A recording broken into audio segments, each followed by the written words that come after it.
അസ്സലാമു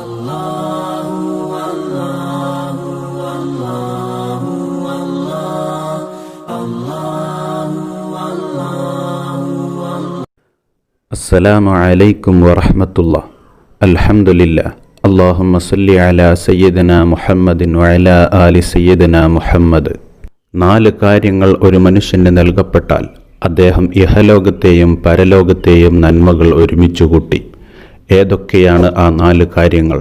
മഹാനായ Abdullah Ibn Abbas റളിയല്ലാഹു അൻഹു പറയുന്നു, നിശ്ചയമായും റസൂലുള്ളാഹി സ്വല്ലല്ലാഹു അലൈഹി വസല്ലമ തങ്ങൾ പറഞ്ഞു, അർബഅൻ ഊതിയഹുന്ന ഫഖദ് ഊതിയ ഖൈറദ് ദുനിയ വൽ ആഖിറ. 4 കാര്യങ്ങൾ ഒരാൾക്ക് നൽകപ്പെട്ടാൽ അയാൾക്ക് ദുനിയാവിലെയും ആഖിറത്തിലെയും നന്മകൾ നൽകപ്പെട്ടു. ഒന്നാമതായി നബി സല്ലല്ലാഹു അലൈഹി വസല്ലമ തങ്ങൾ പറയുന്നു, ഖൽബൻ ഷാക്കിറ, നന്ദിയുള്ള ഹൃദയം. അള്ളാഹു ആ മനുഷ്യന്റെ ജീവിതത്തിൽ കൊടുത്ത അനുഗ്രഹങ്ങൾക്ക് നന്ദി ചെയ്യുന്ന, ശുക്ർ ചെയ്യുന്ന ഹൃദയം.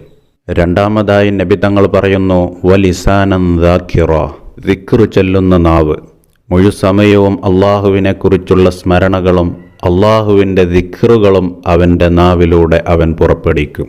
മൂന്നാമതായി പറയുന്നു, വബദനൻ അലൽ ബലാഇ സ്വാബിറ, പരീക്ഷണങ്ങളുടെ മേലിൽ ക്ഷമിക്കുന്ന ശരീരം.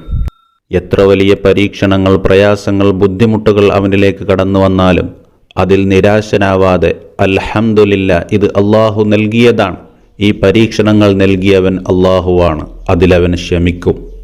നാലാമതായി നബി സല്ലല്ലാഹു അലൈഹി വസല്ലമ തങ്ങൾ പറയുന്നു, വസൗജതൻ ലാ തുത്ബിഉഹു ഫീ നഫ്സിഹാ വമാലിഹി ഖൗന, സ്വന്തം ശരീരവും ഭർത്താവിൻ്റെ സമ്പത്തും സംശുദ്ധമായി സൂക്ഷിക്കുന്ന കാര്യത്തിൽ വിശ്വസ്തയായ ഭാര്യ. തൻ്റെ സ്വന്തം ശരീരം ഭർത്താവിന് മാത്രമേ കാഴ്ചവെക്കുകയുള്ളൂ. ഭർത്താവിൻ്റെ അഭാവത്തിൽ അദ്ദേഹത്തിൻ്റെ സമ്പത്ത് വളരെ കൃത്യമായി സൂക്ഷിച്ചു വെക്കുകയും ചെയ്യും.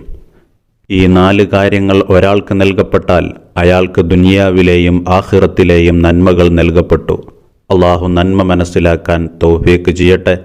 നന്മ തോന്നുന്നെങ്കിൽ മറ്റുള്ളവരിലേക്ക് ഷെയർ ചെയ്യുക. വ ആഖിറു ദഅ്വാനാ അൽഹംദുലില്ലാഹ്. അസ്സലാമു അലൈക്കും വറഹ്മത്തുള്ളാഹി.